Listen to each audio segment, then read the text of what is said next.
파리 대책의 요지는 본인이 살 집 빼고는 좀 팔아라, 뭐 이런 거였습니다. 그러면서 매물이 늘면 집값은 잡힐 것이다라고 생각을 했던 거죠.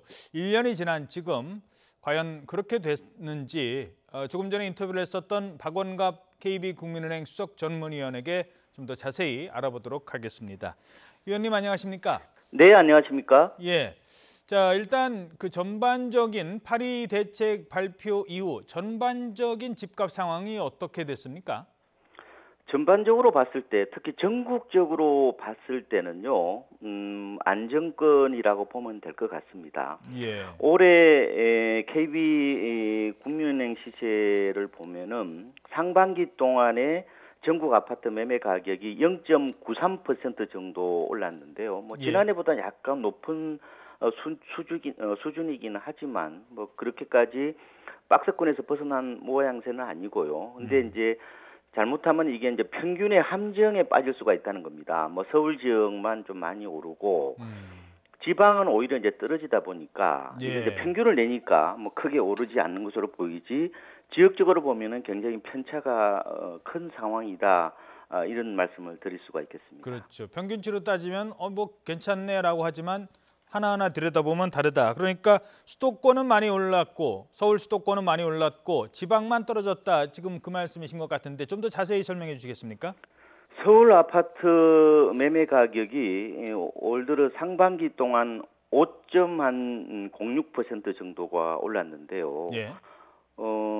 작년 아파트값 전체 상승률이 5.2%입니다. 그러니까 이미 상반기 때 작년 한 해 동안 집값 상승률을 뭐 그 육박하고 있다고 봐야 되겠죠. 6개월 사이에. 그렇습니다. 그런데 이제 지방 같은 경우는 편차가 심한데 기타 지방이라고 그래서 이제 광역시가 아닌 지역을 말하는 거겠죠. 예.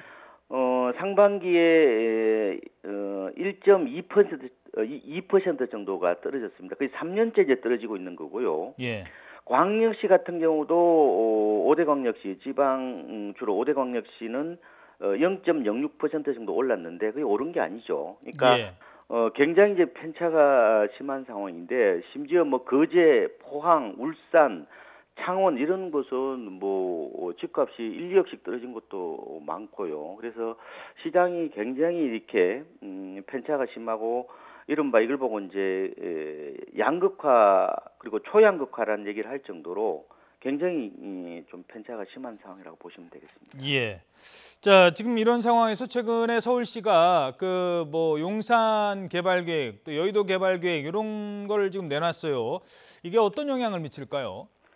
일단은 부동산 시장은 기대 심리에 의해서 많이 움직이는 특징이 있거든요. 예. 그러니까 용산이나 여의도 같은 경우는 서울주택 시장에서 굉장히 폭발성이 강한 시장이라고 보면 되는데 지금 용산 여의도 개발 얘기가 나오면서 뭐 여의도 같은 경우는 열흘 만에 호가가 뭐 2억씩 오르는 경우도 있었고요. 그런데 이제 시장에서는 사실상 서울시나 국토부나 다 같은 정부로 생각하거든요. 근데 시장에 어떻게 보면은 일관된 신호를 보내야 되는데 한쪽에서는 시장을 이제 진정시키겠다는 대책을 내놓고 한쪽에서는 이제 불안을 자극하는 어떤 그런 얘기들이 나오다 보니까 이런 엇박자 때문에 시장에 좀 엇갈린 신호를 보내는 게 아니냐 이런 점들이 좀 지적돼 볼 필요가 있다고 봅니다. 그러니까요. 뭐 지금 용산, 여의도 이런 개발 계획 나오면서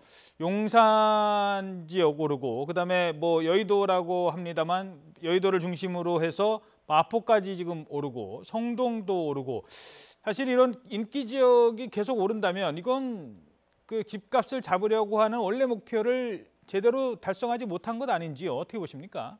이게 이제 도시 경쟁력 강화 차원에서 이제 나오는 거지 않습니까? 근데 이제 이걸 두 마리 토끼를 다 가져갈 수는 없는 거죠. 시장 안정과 도시 경쟁력 이 확보 이 부분은 약간 상충될 수가 있는 거거든요. 물론 당연히 해야 되는데 지금 시점이 조금 안 좋지 않느냐 이런 생각을 좀 해보고 있고요. 알겠습니다. 이게 이제 결국 이제 그 마용성이라고 그러죠. 요 이때까지 오르니까 또 강남 또 주민들은 또 우리도 그러면 저 정도는 올라야 되는 게 아니냐. 그런 묘한 경쟁 심리가 있다 보니까 우리도 강남도 오르는 이런 이제 그 부작용들이 좀 나타나고 있는 게 현실입니다. 예. 요즘 매물은 어때요? 이 지역들 좀 매물이 좀 줄어들고 있다 이런 분석도 있던데요.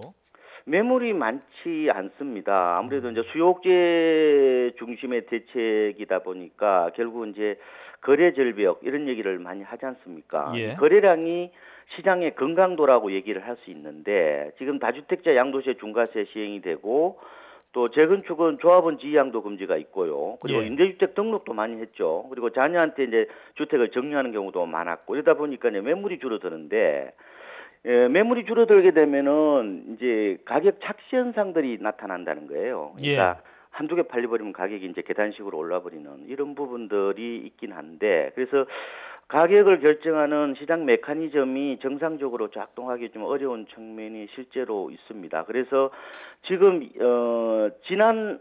지난달이죠. 그러니까 지난달에 주택 거래량이 서울 지역을 기준으로 보면은 아파트는 한 5,500건 정도가 되는데요. 많이 예. 줄어든 겁니다. 뭐 작년 7, 8월에 14,000건이었으니까요. 아하. 뭐 일부 조금 늘어나긴 했다 하지만 전체적으로 보면은 거래가 제대로 되지 않고 어떻게 보면은 가격이 약간 오르는 이런 시장 국면이라고 보시면 될 것 같습니다. 예. 시간 관계상 한 가지 뭐 제일 궁금한 거 질문 드리죠. 앞으로 집값 어떻게 될까요? 특히 서울 지역 이 부분 뭐 궁금하신 분들 많을 것 같은데 전문가 입장에서는 어떻게 물론 전망입니다만.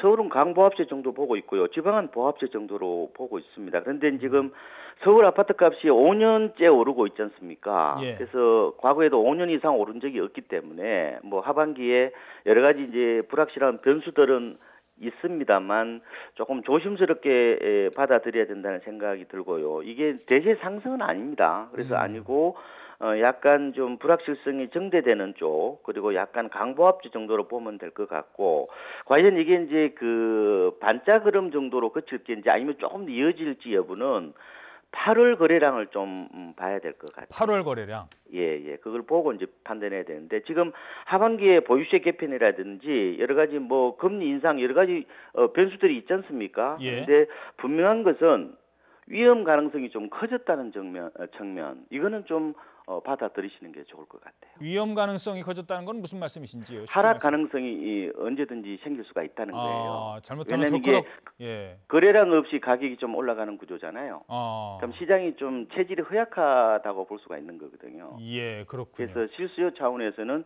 꼭 필요하지 않으면은 좀 조심스럽게 좀 멀리서 좀 지켜보는 것도 좋지 않을까 이렇게 보고 있습니다. 예, 알겠습니다.